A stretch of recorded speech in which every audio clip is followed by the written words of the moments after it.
उस्लूब होता है, हर लिखने वाले की एक उसका फिक्री निज़ाम होता है, उसका एक डिक्शन होता है। तो उस डिक्शन को कैसे जो है एक लिसानियात का तालिब इल्म कैसे जो है डायग्नोज करता है, एक नाकिद उन पर कैसे बात करता है। तो कड़ाके की सर्दी पड़ रही थी और हर तरफ धुंध छाई हुई थी। कच्ची ईंटों और गारे के बने हुए मकानों वाले गांव के बाहर भंगियों के कुएं के करीब धरेक के दो तीन दरख्त बिल्कुल साकिन खड़े थे।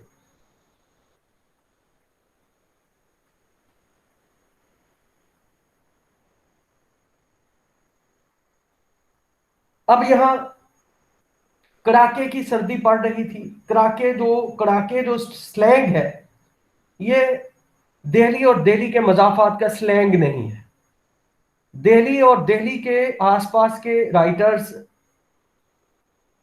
या लखनऊ के राइटर्स जब भी लिखेंगे, वो लिखेंगे जाड़ा पड़ रहा था, या सख्त जाड़ा था, या शदीद जाड़ा था। अब यहां क्या है, यहां जो थिंकिंग प्रोसेस की वजह से, वे ऑफ लाइफ की वजह से, समाजी अकदार की वजह से जबान पर भी असरात मुरतब हुए हैं। तो वो उन असरात को लेकर राइटर ने इस तरह की जबान का इस्तेमाल किया है। उसके आ, उसकी सेंसिबिलिटी का हिस्सा है इस तरह की जबान। कड़ाके की सर्दी पड़ रही थी और हर तरफ धुंध छाई हुई थी।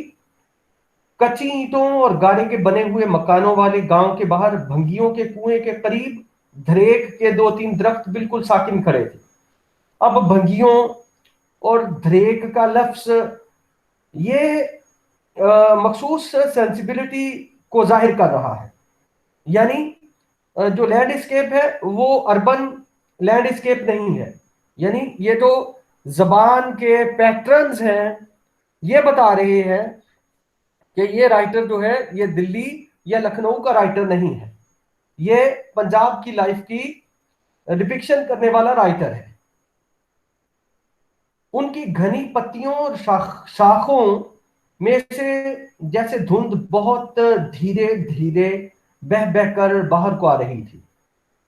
दरख्तों के उस झुंड से कुछ दूरी पर कब्रिस्तान के करीब से होकर आने वाले कच्चे चौड़े रास्ते पर कुछ साए गांव की तरफ आते दिखाई दिए। अगर इतनी गाढ़ी धुंध ना होती तो परछाइयों की वाज़ेह सूरत दिखाई दे जाती। एक घोड़ा, घोड़े के ऊपर 14 बरस का लड़का और घोड़े के आगे आगे लगाम थामे छोटी सी दाढ़ी वाला एक बूढ़ा सिख।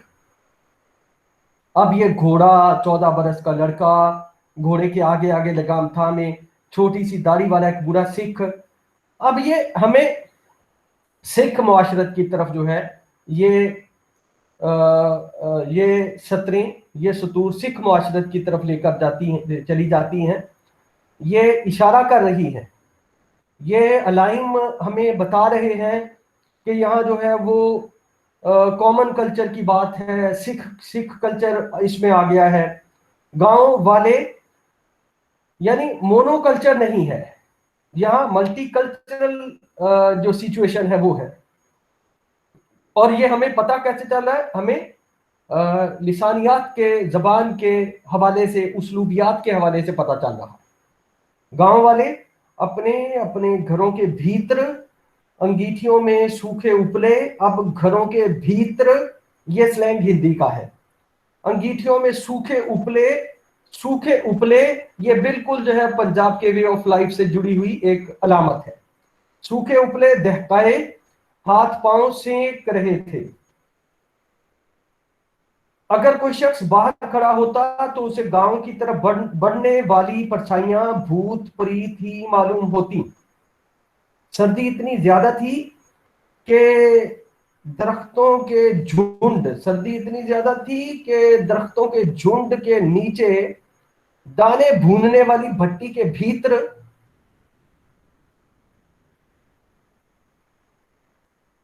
दाने भूनने वाली भट्टी के भीतर घुसे कुत्ते भी अपनी थूतनियां टांगों में छुपाए चुपचाप खड़े थे।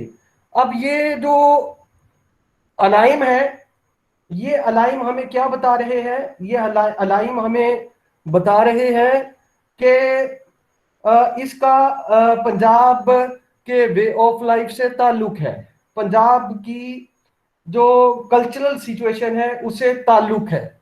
तो ये हमें जो नस्ली निशानियात है उससे ये हमें पता चल रहा है।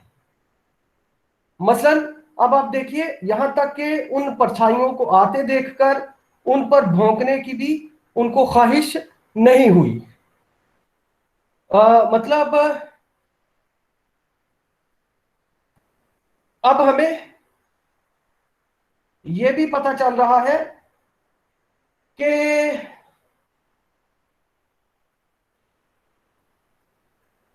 यहां जो लैंडस्केप है, उस लैंडस्केप में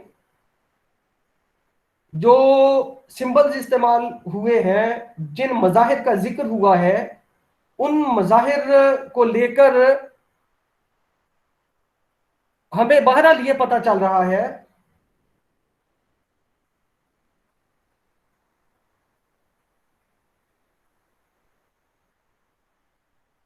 कि लैंडस्केप जो है वो दिल्ली का नहीं है, हैदराबाद दक्कन का भी नहीं है, वो लखनऊ का भी नहीं है।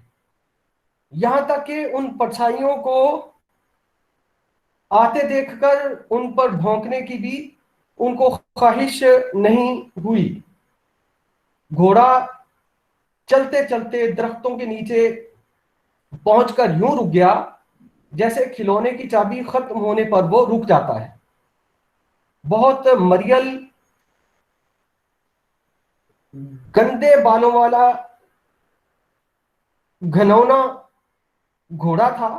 उसकी गर्दन के बाल भूत बबूत मले साधुओं की जटाओं की तरह गीले गीले से नीचे को लटक रहे थे। अब यहाँ एक जानवर है, उस जानवर की मंजर निगारी की गई है। उस का पैकर जो है वो लफ्जों के जरिए पोर्ट्रे करने की कोशिश की गई है।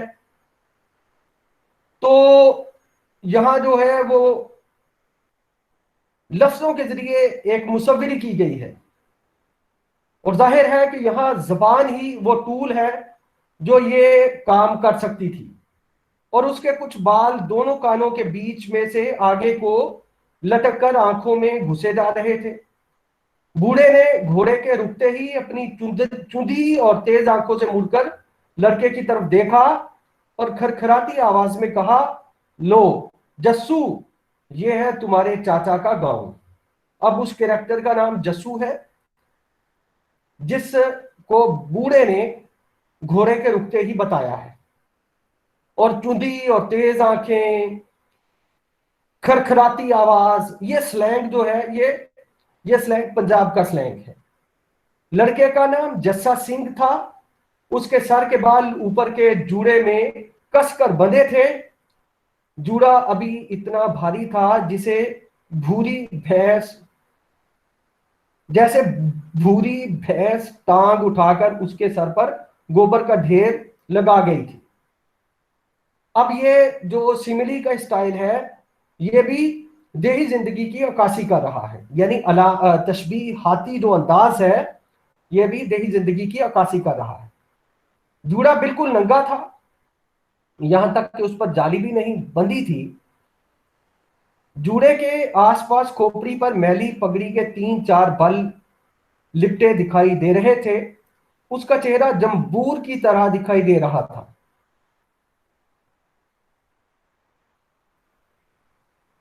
बूढ़े की बात सुनकर उसका चेहरा जूं का तूं बना रहा।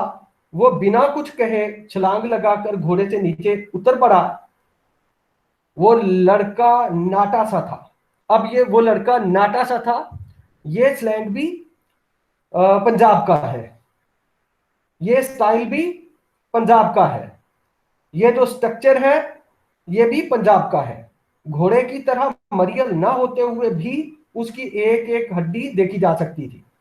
अभी उसने भद्दा सा खद्दर का पाजामा और गाढ़े का कुर्ता पहन रखा था। कुर्ते के नीचे से सुतली का बटा हुआ मैला कमरबंद झांक रहा था। इतनी सर्दी के बावजूद उसने अपने जिस्म पर सिर्फ एक फटा हुआ खेस लपेट रखा था। वो यतीम और मुफलिस दिखाई देता था, अगरचे उसके कानों में सोने की छोटी छोटी बालियां झूल रही थी। वो यतीम और मुफलिस दिखाई देता था, अगरचे उसके कानों में सोने की छोटी छोटी बालियां झूल रही थी। अब एक कैरेक्टर है और एक कैरेक्टर की के पैकर को रीडर के सामने कैसे पेश करना है। तो ये राइटर का कमाल है कि राइटर जो है वो जुजियात निगारी इस हुनरमंदी के साथ करता है कि वो एक कैरेक्टर का पैकर जो है वो बनाकर आपके सामने लफ्जों के जरिए ले आता है। बूढ़े ने थके हुए घोड़े की तरफ, शायद वो सोच रहा था, बूढ़े ने थके हुए घोड़े की तरफ देखा। शायद वो सोच रहा था कि अब वो मरियल घोड़ा जस्सू के चाचा के तवेले तक पहुंच भी पाएगा या नहीं। अब साथ ही उस घोड़े की कैफियत भी बता दी है कि वो इतना कमजोर था, इतना लागर था कि उसकी इस तरह की सिचुएशन थी या नहीं। रास्ते भर वो दोनों बारी बारी घोड़े की सवारी करते रहे थे। आखिर में बूढ़े ने लगाम को हल्का सा झटका दिया। पल भर को घोड़ा पल भर को तो घोड़ा यूं खड़ा रहा जैसे वो काठ का बना हो। अब घोड़े को काठ का बना बताना, ये तशबीह लेकर आना, बहरहाल ये एक इनफिरादियत है लिखने वाले की। नीस जैसे वो कुल्फी की तरह जमकर रह गया हो। अब कुल्फी की तरह जमकर रह गया हो, ये भी स्लैंग जो है वो पंजाब का है। आखिर उसकी टांगे हिली। जस्सू ने उसकी पीठ पर हाथ रखकर आगे को धकेला। और ये जो सफर घोड़े के जरिए सफर है, ये सफर भी जाहिर है कि एग्रीकल्चर लैंडस्केप को जाहिर नहीं कर रहा। और इसके पीछे जो जबान काम कर रही है या जिस जबान का इस्तेमाल किया गया है, वो जबान ये बता रही है, वो लिसानी अमल ये बता रहा है या लिसानी पैटर्न ये बता रहे हैं कि ये लैंडस्केप जो है ये देही लैंडस्केप है। ये शहरी जिंदगी या शहरी मुआशरत को जाहिर करने वाला ये सारा लैंडस्केप नहीं है। अच्छा, इस तरह वो तीनों जस्सू के चचा बग्गा सिंह के तबेले की तरफ बढ़े।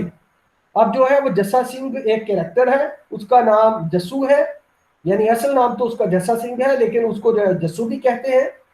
और फिर उसके चचा बग्गा सिंह के तबेले की तरफ जो है वो बढ़े।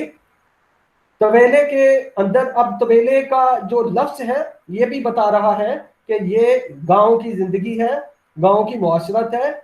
और उसको जो है इस लफ्ज से जो है वो आप महसूस कर सकते हैं, इसका अंदाजा लगा सकते हैं। तबेले के अंदर उलझी उलझी दाढ़ियों वाले की कई अशखास तीन टोलियों में बटे इधर उधर बैठे थे। हर एक टोली के बीच में दहकते हुए उपलों की कच्ची अंगीठी रखी थी। उनकी ढीली ढाली पगड़ियों में से सर के चौथाई या उससे कुछ कम बाल गद्दियों पर लटक रहे थे। अब ये सारा जो जबान का इस्तेमाल है, ये जबान का इस्तेमाल बता रहा है कि वो जो मंजर निगारी कर रहा है, वो जो जुजियात निगारी राइटर कर रहा है, वो जुजियात निगारी, वो मंजर निगारी, वो शहरी जिंदगी की मंजर निगारी नहीं है। हर एक शख्स खासा हट्टा कट्टा था। अब ये हट्टा कट्टा का लफ्ज भी एक खास माइंडसेट को जाहिर कर रहा है। यानी लिखने वाला जो है वो लाउड अंदाज से, उसका थिंकिंग का अंदाज लाउड है, वो सब। अच्छा, फिर जिस तरह की सिचुएशन को जाहिर करना होता है या जिस तरह की सिचुएशन को नरेट करना होता है, तो वैसा ही स्टाइल जो है वो अपनाना पड़ता है लिखने वाले। वो सब सोच विचार में डूबे हुए थे। लगता था कि वो किसी बड़े अहम मसले, संजीदा मसले पर विचार कर रहे हैं। यानी विचार कर रहे हैं, या फिर हिंदी हिंदी स्लैंग आ गया है, यानी गौर कर रहे हैं। और इसका मतलब यह है कि वो हिंदी और पंजाबी के इम्तिजाज से एक उसकी जो उसके लिसानी पैटर्न्स हैं वो हिंदी और पंजाबी के लिसानी इम्तिजाज को जाहिर कर रहे हैं। ये तवेले का कमरा था, लगभग 20 कदम चौड़ा और 45 कदम लंबा। कमरे का एक कोना तो कई किस्म की चीजों से अटा हुआ था। बैलगाड़ियों के भारी भरकम पहिए दीवार के साथ टिके हुए थे। टूटे फूटे हल और पंजारियों का अलग अंबार था। अब टूटे फूटे हल और पंजारियों का अलग अंबार था। अब पंजालियां ये भी जो है वो देही जिंदगी की मुआशरत की अक्कासी ये लफ्ज भी कर रहे हैं। खेती बाड़ी में इस्तेमाल होने वाले फावड़े, खुरपे, कंगे वगैरह भी बिखरे हुए थे।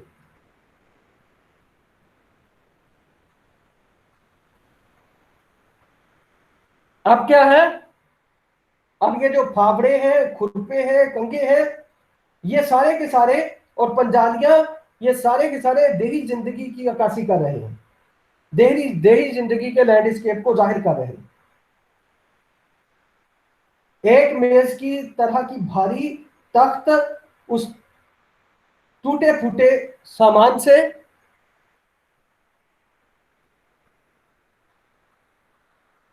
उस टूटे फूटे सामान से जरा अलग रखी हुई थी।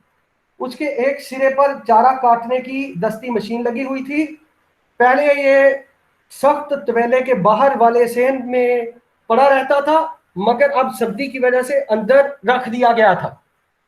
अब ये क्या है, ये सारे का सारा जो स्लैंग है, ये स्लैंग, ये जो सारे का सारे लिसानी पैटर्न है, ये सारे के सारे लिसानी पैटर्न हमें ये बता रहे हैं कि ये लिखने वाला इसका ताल्लुक जो है जिस कल्चर की डिपिक्शन करना है, जिस कल्चर को दिखाना है, वो कल्चर ऐसा है जो यूपी का कल्चर नहीं है, उत्तर प्रदेश का कल्चर नहीं है।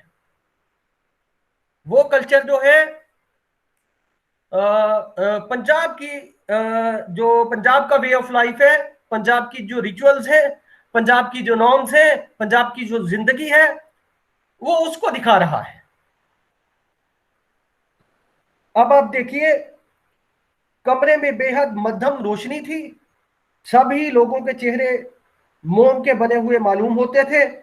इतने में एक भारी चेहरे वाले शख्स ने बैठे बैठे जरा ऊपर की तरफ देखा और कहा, बगिया वो तीनों भाई हैं। अब बगिया, अब ये नाम को बिगाड़ कर रखने का, यानी असल नाम तो कुछ बग्गा सिंह है और बगिया कहा है, तो ये स्टाइल भी जाहिर जाहिर कर रहा है कि देही जिंदगी है, देही लैंडस्केप है, देही जिंदगी की मुआशरत है, देही जिंदगी का कल्चर है, देही जिंदगी का जो वे ऑफ लाइफ है वो है, और उसको जो है वो दिखाया गया है। जिस शख्स को मुखातिब करके ये अल्फाज कहे गए थे वो भारी भरकम तख्त के पास चारा काटने की मशीन के पहिए पर कोहनी टिकाए खड़ा था। अब ये जो लिखने का स्टाइल है, ये स्टाइल बता रहा है कि लिखने वाला जो है मखसूस वे ऑफ लाइफ को, मखसूस जिंदगी को डिपिक्ट कर रहा है। और ये डिपिक्शन जो है, जाहिर है ये डिपिक्शन जो है वो हम जो लिसानी बुनत है, जो लिसानी स्ट्रक्चर है, हम उसके जरिए जो है ये जान पा रहे हैं।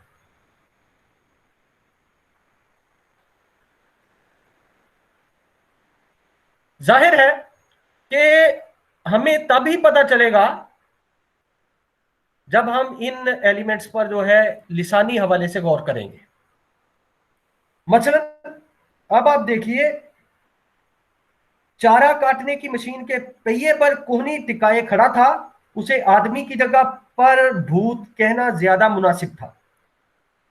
जितना वो लंबा ऊंचा था उतना ही वो भारी था।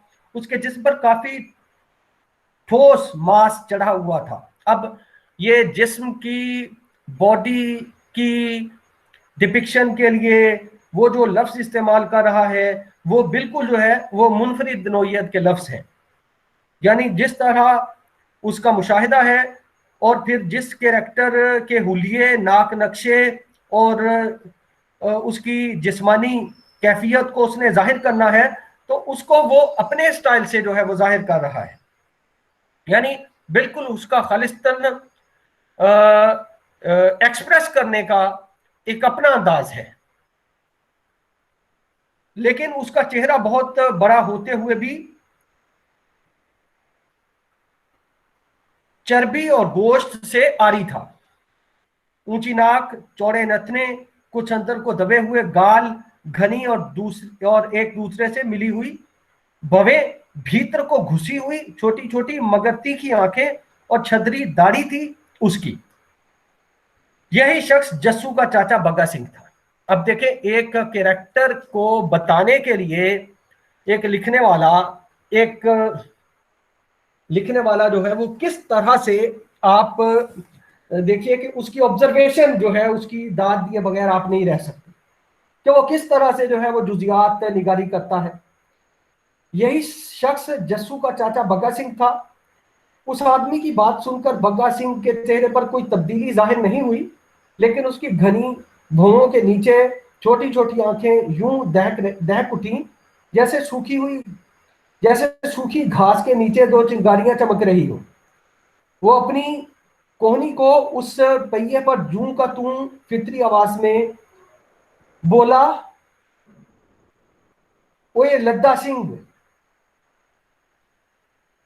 अब वो कहता है, ओए लद्दा सिंह, हरामजादे वो भी है और हरामजादा मैं भी हूं। अब देखना यह है कि हम में से ज्यादा हरामजादा कौन है, मैं या वो। अब देखिए, एक जो नोवेल निगार होता है उसकी अ, अपनी जबान नहीं होती, वो कैरेक्टर की जबान को लेकर आता है सिचुएशन के मुताबिक। तो यहां वो कैरेक्टर की जबान को लेकर आया अकॉर्डिंग टू द सिचुएशन। जाहिर है, इससे जो है वो आप इस बात का भी अंदाजा लगा सकते हैं कि एक कैरेक्टर जो है वो कितना पढ़ा लिखा है। बग्गा सिंह की आवाज में क्या क्या था? आम आवाज में तेजी से बहते हुए चौड़े पहाड़ी नाले की गरज थी। बग्गा सिंह की इस बात पर एक आदमी अंगीठी के करीब से उठ खड़ा हुआ। उसका कद छोटा और बदन गहरा था। लंबी दाढ़ी में काले बाल कम और सफेद ज्यादा थे। अब क्या है, बग्गा सिंह की आवाज में क्या क्या था? आम आवाज में तेजी से बहते हुए चौड़े पहाड़ी नाले की गरज थी। बग्गा सिंह की इस बात पर एक आदमी अंगीठी के करीब से उठ खड़ा हुआ। उसका कद छोटा और बदन गहरा था। लंबी दाढ़ी में काले बाल और सफेद ज्यादा थे। उसके चेहरे पर सूझबूझ की अलामत दिखाई देती थी।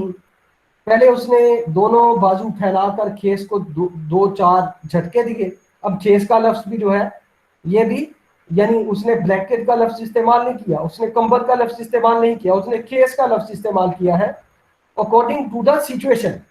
और कैरेक्टर की जो नफ्सियात है उसको भी जाहिर करना मकसूद था, और कैरेक्टर की जबान जो है वो जाहिर है वो सिचुएशन भी ऐसी थी, कैरेक्टर की जबान भी फिर ऐसी ही उसे लाना थी। जिस तरह बगला अपने सफेद पर फड़फड़ाता है। अब ये एक तशबीह है, और ये तशबीह जो है वो बिल्कुल ही नेचर से लेकर आया है राइटर। और फिर खेस को अच्छी तरह अपने जिस्म पर लपेटते हुए दो कदम बग्गा सिंह की तरफ बढ़ते हुए बोला, बग्गा, मैं तो सिर्फ एक ही बात कहूंगा, वो ये है कि जल्दबाजी में कोई कदम ना उठाना। वो तुम्हारे समधी हैं। बग्गा, मैं तो सिर्फ एक ही बात कहूंगा, वो ये है कि जल्दबाजी में कोई कदम ना उठाना। वो तुम्हारे समधी हैं, और ऐसे शरीक समधियों की बाहमी रकाबत और हसद तो सदा ही से चले आते हैं। शरीक जब एक दूसरे से मिलते हैं, अब ये सारे का सारा जो अंदाज है, ये जो तर्ज फिक्र है, ये जो एक कैरेक्टर का दूसरे कैरेक्टर के साथ जो तर्ज तखातुब है, ये सारे का सारा जो है वो देही जिंदगी के सिलसिलों को, रिश्तों को, अजीजदारियों को और सोचने के अंदाज को जाहिर कर रहा है। शरीक जब एक दूसरे से मिलते हैं तो उनके होठों पर मीठी बातें होती हैं, लेकिन दिल में जहर भरा होता है। ये साइकोलॉजी है।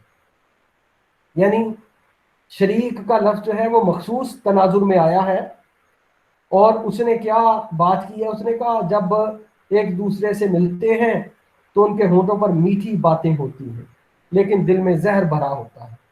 बके ने उसकी बात काटते हुए कहा, किशन सिंह, तुम अच्छी तरह जानते हो कि मैं सदा तुम्हारी राय मान लेता हूँ।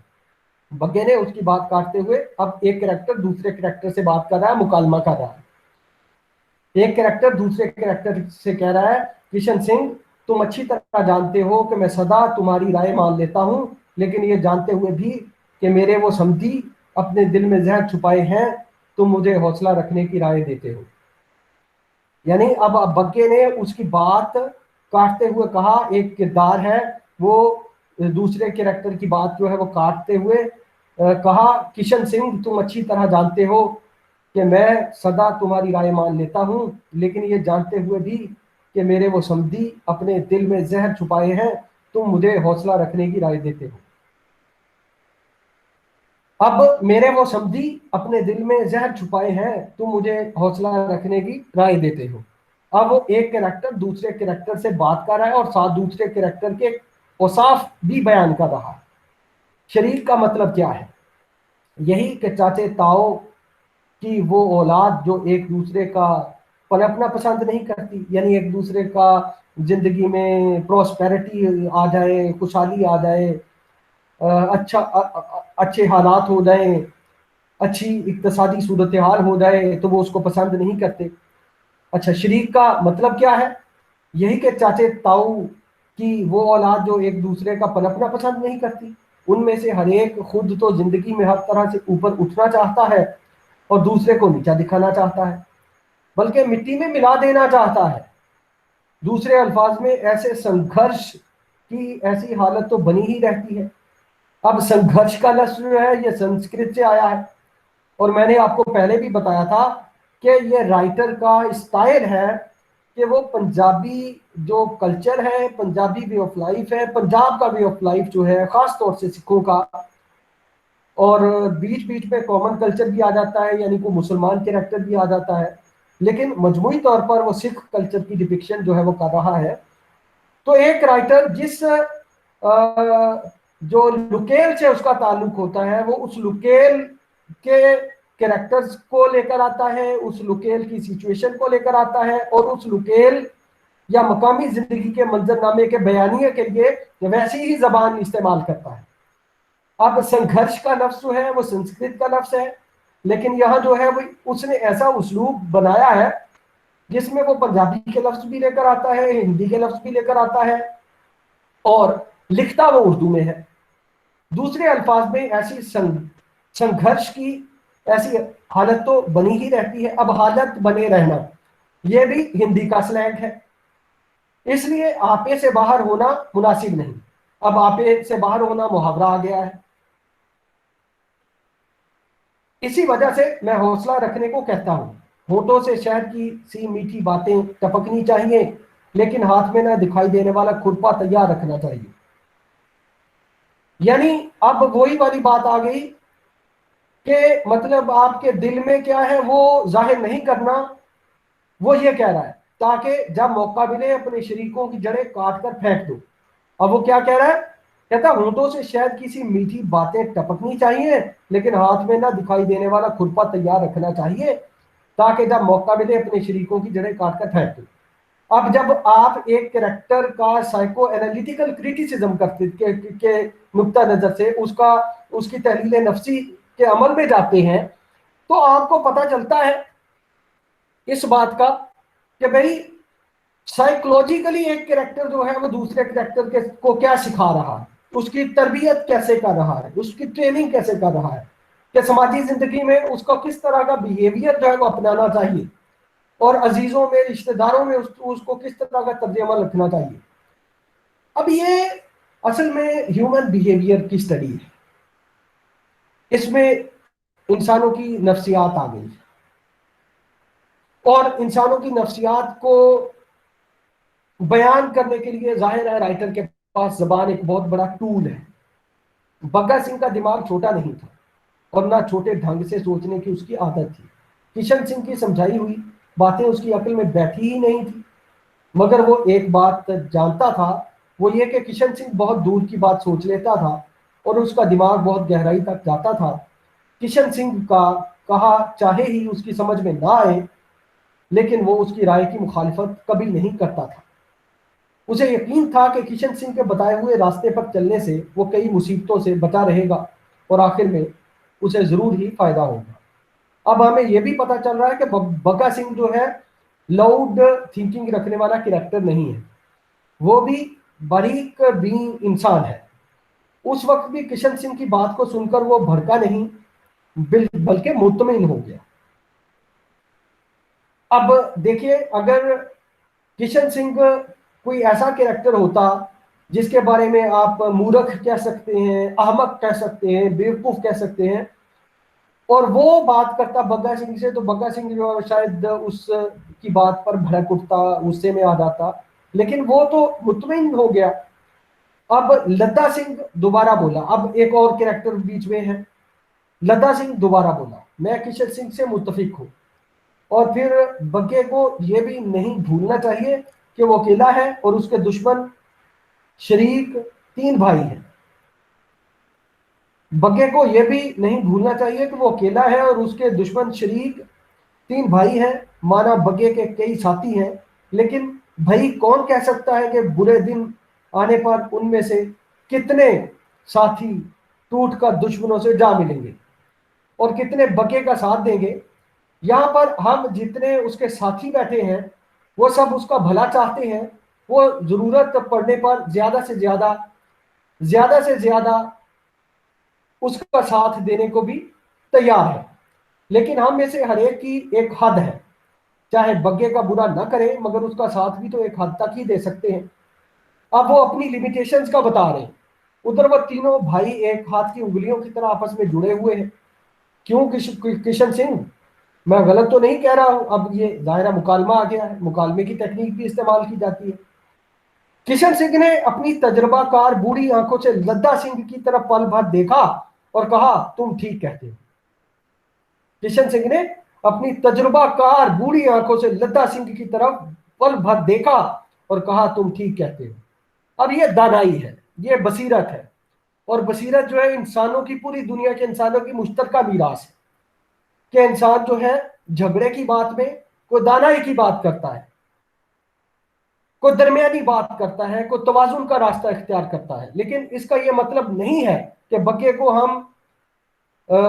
हम पर विश्वास नहीं करना चाहिए। अब विश्वास का लफ्ज भी जो है जाहिर है संस्कृत से हिंदी में आया और हिंदी से जो है वो इस राइटर के यहाँ जो है वो आ रहा है। अच्छा, लेकिन इसका यह मतलब नहीं है कि बग्गे को हम पर विश्वास नहीं करना चाहिए। बात सिर्फ ये है कि उसके साथ ही उसे ये नहीं भूलना चाहिए कि उसके तीनों शरीक आपस में सगे भाई हैं। अच्छा, ये पूरी एक फैमिली की सिचुएशन है जिस पर राइटर जो है जिसको नरेट कर रहा है, जिसकी तफसील में जा रहा है, जिसकी जुजियात निगारी कर रहा है, जिनकी साइकोलॉजी को जो है वो साथ लेकर चल रहा है। इनकी बातचीत यहीं तक पहुंची थी कि तवेले के दरवाजे पर गधे नुमा घोड़े का सर दिखाई दिया। तवेले के दरवाजे पर गधे नुमा घोड़े का सर दिखाई दिया, तो वही आप आ गए। एक बुढ़े का चेहरा और बुढ़े के बाद एक लड़के की शक्ल दिखाई दी। बग्गा सिंह का ध्यान सबसे पहले उस तरफ गया। उसे हैरत हुई। यूं तो उसने अपने साथियों को मुखातिब किया, लेकिन उसकी आवाज आने वालों के कानों तक भी पहुंच गई। लगता था कि बग्गा सिंह उन्हें सुनाने के लिए ही इतनी ऊंची आवाज में बोला, ओए, ये 3 खोते कहां से आ गए। अब ये पूरा एक अंदाज है बात करने का। अब आप इसे अनकल्चर्ड कह सकते हैं या लाउड थिंकिंग कह सकते हैं, या जाहिर है जिस तरह की एक कैरेक्टर की ट्रेनिंग है, एक कैरेक्टर की तरबियत है, एक कैरेक्टर का मिजाज है, वो उसी अंदाज से बात करेगा और वो उसी तरह के लिसानी पैटर्न जो है वो हमें बताएंगे कि ये शख्स जो है वो किस तरह के कल्चर से इसका ताल्लुक है, किस तरह की सोसाइटी से इसका ताल्लुक है, ये कितना एजुकेटेड है, या ये एजुकेटेड कम है, वगैरह वगैरह। वहां बैठे हुए आदमियों में से किसी ने बग्गा सिंह के उस सवाल का कोई जवाब न दिया। बग्गा सांड की तरह इठलाता हुआ आगे बढ़ा और उसने दरवाजे के तख्ते के ऊपर कोहनी टेकते हुए पूछा, कौन हो तुम? बूढ़े ने दबकर जवाब दिया, हम सरदारपुरे से आए हैं, हम सरदारपुरे से आए हैं। उसने अब अपने इलाके का नाम बताया है और मुकालमे की यहाँ टेक्निक का इस्तेमाल किया गया है। बग्गे ने जबान निकालकर उसकी नोक से अपनी मूछ को छुआ और फिर पूछा, तो क्या तुम मेरे पास आए हो? तो क्या तुम मेरे पास आए हो? बूढ़े ने अपनी पीली नमदार आंखों से बग्गे के चौड़े कंधों का जायजा लिया और मरियल आवाज में बोला, हाँ। बूढ़े ने अपनी पीली नमदार आंखों से बग्गे के चौड़े कंधों का जायजा लिया और मरियल आवाज में बोला, हाँ। क्यों? क्या रास्ते में और कोई गांव नहीं पड़ता था, या फिर हमारे गांव से आगे कोई और गांव नहीं है जहां तुम पहुंच सकते? क्या ये सारा पंजाब मेरे घर तक आकर खत्म हो जाता है? अब ये एक स्टाइल है उसका बोलने का। बग्गा सिंह के साथियों में से एक ने कहा, बेचारे भिखारी होंगे, कुछ दे दिलाकर पीछा छुड़ाओ। बग्गा सिंह ने पलटकर अपने साथी की तरफ देखा और तंजिया लहजे में कहा, कम अज कम मैंने तो पंजाब में किसी सिख को भीख मांगते नहीं देखा। अब ये बात बहुत तवज्जो तलब और गौर तलब है। बग्गा सिंह ने पलटकर अपने साथी की तरफ देखा और तंजिया लहजे में कहा, कम अज कम मैंने तो पंजाब में किसी सिख को भीख मांगते नहीं देखा। सिख भिखारी नहीं होता। हाँ, अगर कभी पंजाब खत्म हो गया तो फिर सिख भी भिखारी बन जाएंगे। ये क्या शानदार बात की है उसने। यानी उसने अपनी कम्युनिटी को लेकर यह दिखाया है कि हमारी कम्युनिटी के लोग जो है वो मेहनत कश तो होते हैं लेकिन भिखारी नहीं होते। उसने पूरे मतलब अपने समझ लीजिए कि जो उनकी जिंदगी है, उसकी जिंदगी में जो सच्चाइयां हैं उसमें एक सच्चाई जो है उसने उनके सामने जो है वो बयान कर दी है। बहरहाल बूढ़े के दिल पर चोट लगी, वो एक तरफ को हट गया ताकि सब लोग उसके पीछे खड़े लड़के को साफ तौर पर देख सकें। तब वो बोला, मैं इस लड़के को यहां लेकर आया हूं। बग्गा सिंह ने घूर कर पूछा, क्यों? ये यतीम है? बूढ़ा बोला, लेकिन मेरा घर यतीम खाना तो नहीं है। जाओ, इसे गुरुद्वारे के ग्रंथी के पास ले जाओ, वहां ये झाड़ू दिया करेगा, बर्तन मांजेगा और गुरुद्वारे की सेवा करता रहेगा। दोनों वक्त रोटी के अलावा कड़ाह प्रसाद भी खाने को मिलेगा। अब ये प्रसाद क्या है? ये वहां जाहिर है लोग हलवा जो है, खाना जो है वो गुरुद्वारे में देकर आते हैं, तो वो प्रसाद की बात कर रहा हूं। अब ये पूरा एक नक्शा जो है वो इस तरह से पेश किया गया है कि सिखों में अगर कोई लावारिस तरह का होता है, या अगर कोई तालिब इल्म है एक जगह से दूसरी जगह गया है, तो वो उसकी माजगा, उसका ठिकाना, उसका मस्किन, उसका मुस्तकर क्या होता है? गुरुद्वारा होता है। अब बग्गा सिंह कैरेक्टर के जरिए जो है वो हमें ये पता चल गया कि अगर किसी के पास कोई ठिकाना नहीं होता और वो एक जगह से दूसरी जगह जाता है, तो दूसरी जगह जाने पर उसका जो ठिकाना होता है वो गुरुद्वारा होता है सिखों में। ये सिख कल्चर की दूसरी बात है। एक पहली बात ये पता चली कि सिख भिखारी नहीं होते, और उसने कहा कि अगर पंजाब कभी खत्म हो गया तो फिर सिख भी भिखारी बन जाएंगे। और दूसरी बात कि बग्गा सिंह ने घूर कर पूछा, क्यों? ये यतीम है? बूढ़ा बोला, लेकिन मेरा घर यतीम खाना तो नहीं है। जाओ, इसे गुरुद्वारे के ग्रंथी के पास ले जाओ, वह ये झाड़ू दिया करेगा, बर्तन बांधेगा और गुरुद्वारे की सेवा करता रहेगा। दोनों वक्त रोटी के अलावा कड़ाह प्रसाद भी खाने को मिलेगा। मतलब 2 वक्त रोटी भी मिलेगी और ऊपर से जो है वो हलवा मांडा भी मिलेगा। बूढ़ा कुछ पलों तक बग्गा सिंह को अपनी गीली गीली आंखों से देखता रहा, अपनी गीली गीली आंखों से देखता रहा और फिर पटाख से बोला। बूढ़ा कुछ पलों तक बग्गा सिंह को अपनी गीली गीली आंखों से देखता रहा और फिर पटाख से बोला, ये आपका भतीजा है।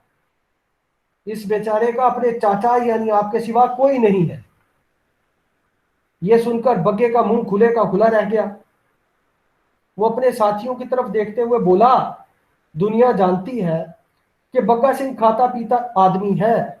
लोग किसी न किसी बहाने मेरे टुकड़े तोड़ने के लिए आ जाते हैं। अब ये सुनकर बग्गे का मुंह खुले का खुला रह गया, यानी उसे हैरत हुआ, तहय्युर में मुब्तला हो गया, हैरानी हुई। वो अपने साथियों की तरफ देखते हुए बोला, दुनिया जानती है कि बग्गा सिंह खाता पीता आदमी है, लोग किसी न किसी बहाने मेरे टुकड़े तोड़ने के लिए आ जाते हैं। अब इस लौंडे को ही देखो, मेरे रिश्तेदारों को भी क्या मजाक सूझा है। अच्छा, मेरे घर की तरफ धकेल दिया है इसको, समझ में नहीं आता। बूढ़ा बोला, ये आपके सवर गए भाई की इकलौती औलाद है, यानी आपके सगे भाई की। अब मां भी नहीं रही, सब ने यही राय दी कि इसे आपके पास पहुंचा दिया जाए। अब ये वही लड़का है जो इस नोवेल का प्रोटैगनिस्ट है। अब यहाँ जिस तरह की वो लैंग्वेज इस्तेमाल कर रहा है, इस लैंग्वेज से, इस लिसानी जो साख्ते हैं, जो लिसानी साख्तिये हैं, जो पैटर्न्स हैं, उनसे आप जो है वो उसके माइंड सेट को पढ़ सकते हैं, उसकी नफ्सियात का जायजा ले सकते हैं।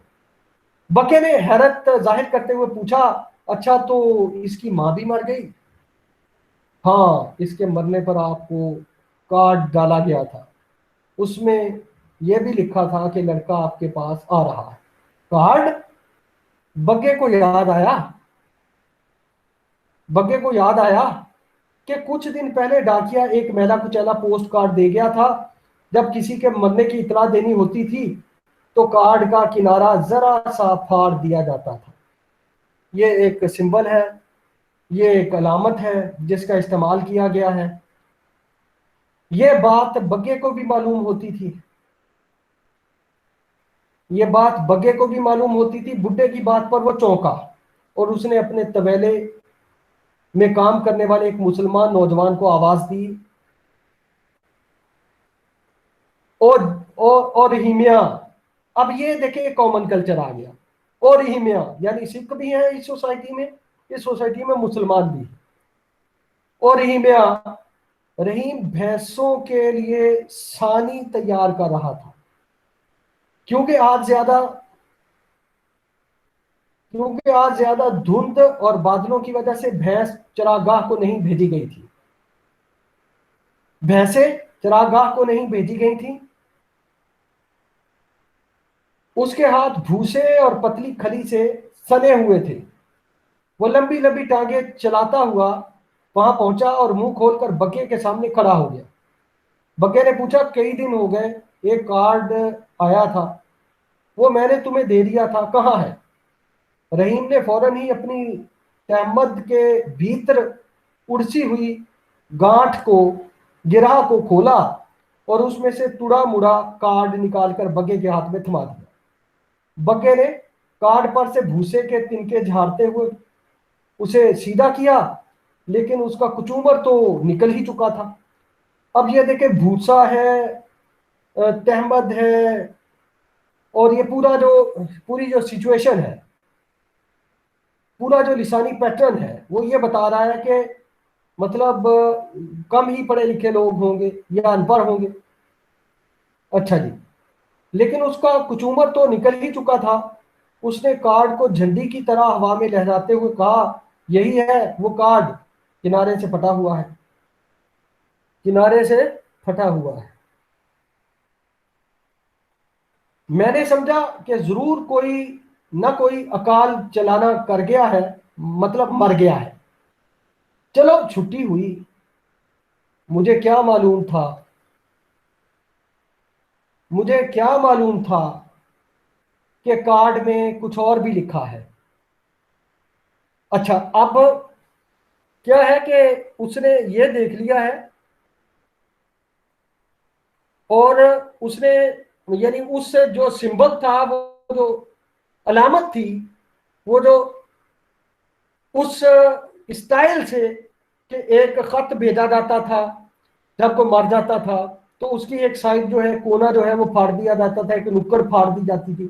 तो उसने जो है वो उसको, जाहिर है वो अनपढ़ था, तो उसने क्या पढ़ना था, तो उसने जो है वो उसी से अंदाजा लगा लिया कि भाई ठीक है, किसी की डेथ हो गई होगी। अच्छा, अब आगे क्या है, आगे क्या लिखा है, जाहिर है आगे लिखा हुआ है वो पढ़ नहीं सका।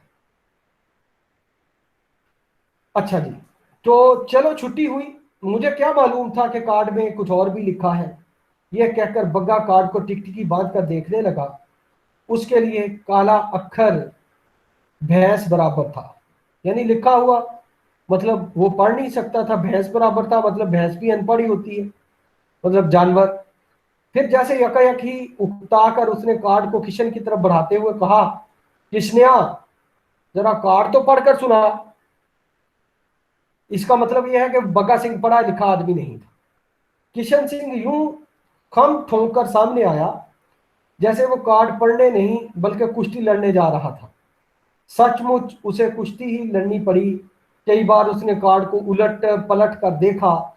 जब उसे विश्वास हो गया कि कार्ड के ऊपर और नीचे वाला हिस्सा कौन सा था, तो उसने रुक रुक कर पढ़ना शुरू किया, यानी वो भी कम पढ़ा लिखा था। एक ओंकार, एक ओंकार ना, एक ओंकार सतनाम, एक ओंकार सतनाम। यहाँ वाहे गुरु काल पुरख की कृपा से सब ठीक ठाक है, और आपकी खैरियत वाहे गुरु अकाल पुरख से ठीक ठाक मांगते हैं। बाकी हाल यह है कि आपके भाई डगा सिंह की औरत का अकाल चलाना हो गया है, यानी उसकी डेथ हो गई है। उसका लड़का जसा सिंह यतीम हो गया है। मैं गरीब आदमी हूं,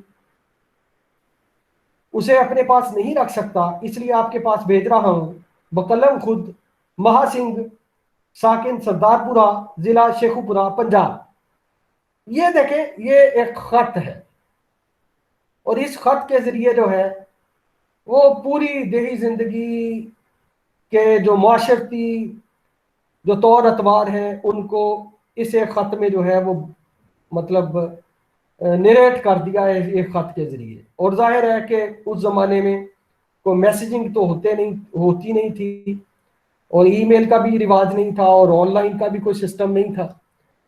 तो बहरहाल जो है ये एक स्टाइल था, तो इस स्टाइल के जरिए जो है वो सारा